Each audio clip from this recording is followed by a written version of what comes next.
Hey guys, welcome back to Crocktober. Today we are going to try a Crockpot blueberry breakfast.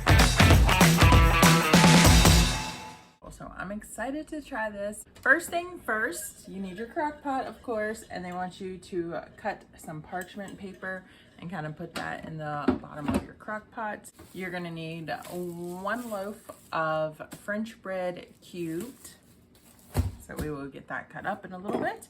You're gonna need 1 cup of sour cream, 1 thing of cream cheese cubed. You are going to need 16 ounces of blueberries.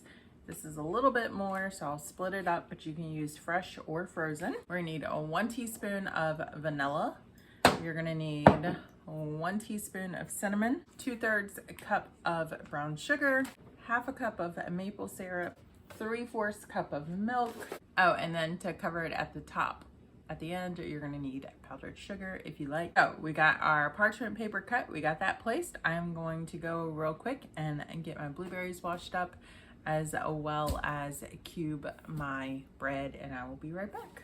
So I cut my bread into slices, and then I'm just breaking it up to cube it. I feel like the parchment paper, in theory, the idea is nice, but this is so much bread and then the amount of wet ingredients. So I'm just gonna heavily spray my crock pot with cooking spray and hope it doesn't go wrong. All right, so I sprayed it with my Wilton's Bake Easy. Love this stuff. So next up, it says we're gonna put our cubed bread into the crock pot, evenly spread the blueberries. So I'm kind of just gonna do like a layer of bread with some blueberries and kind of do that. That way the blueberries are kind of throughout.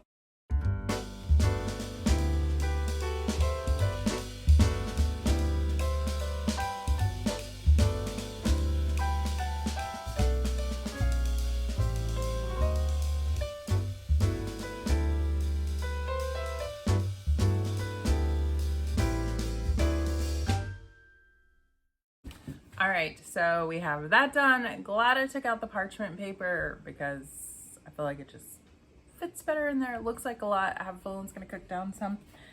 Now we have to take the rest of the ingredients and then mix them together, and then we're gonna pour it over top of this. So I think I'm gonna whip out the KitchenAid mixer for that, and let's get that done.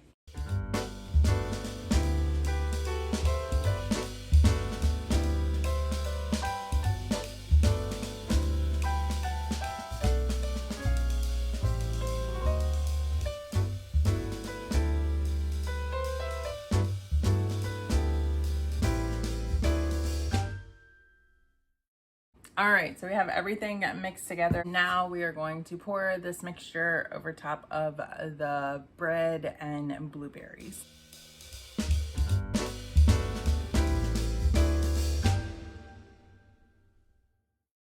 And now we are going to put this on low, and it's going to cook for 4 to 5 hours. I feel like this is going to smell amazing, and I hope that it tastes amazing. I will be back in a few hours to taste it and rate it. All right, so it has been about 4.5 hours. This is what we have going on. It smells pretty good. It doesn't smell as strong as I thought it would. But there we have it. So let's taste it. I always wish the boys were here to taste test with me, but they're not here right now. But we're gonna go ahead and get some scoops of this. So we have it served up a little bit. And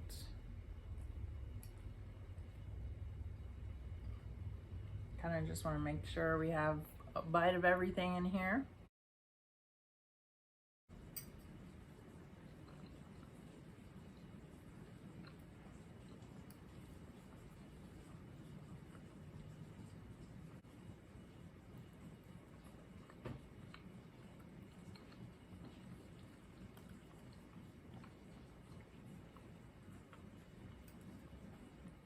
It's pretty good, actually.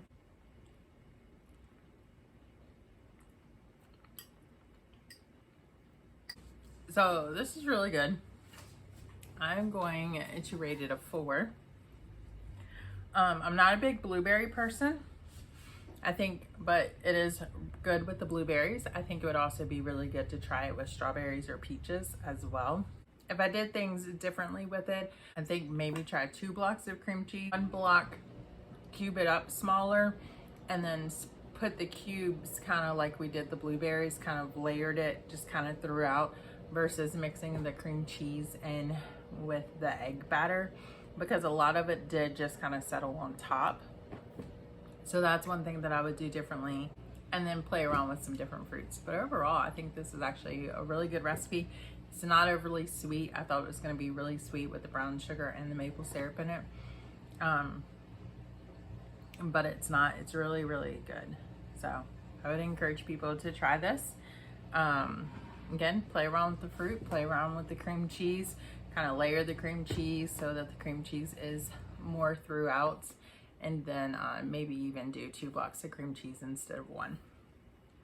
So I think I would probably try to layer it first with the 1 block and kind of see how that goes, and then maybe up it to 2, depending on how that went. But overall, I really, really like this recipe, and I think it'll be a fun one to keep in the cookbook to put together every now and then.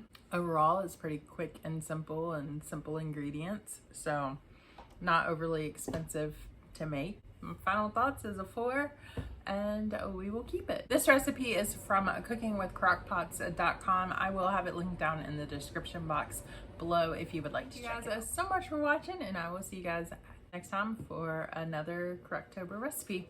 Bye guys.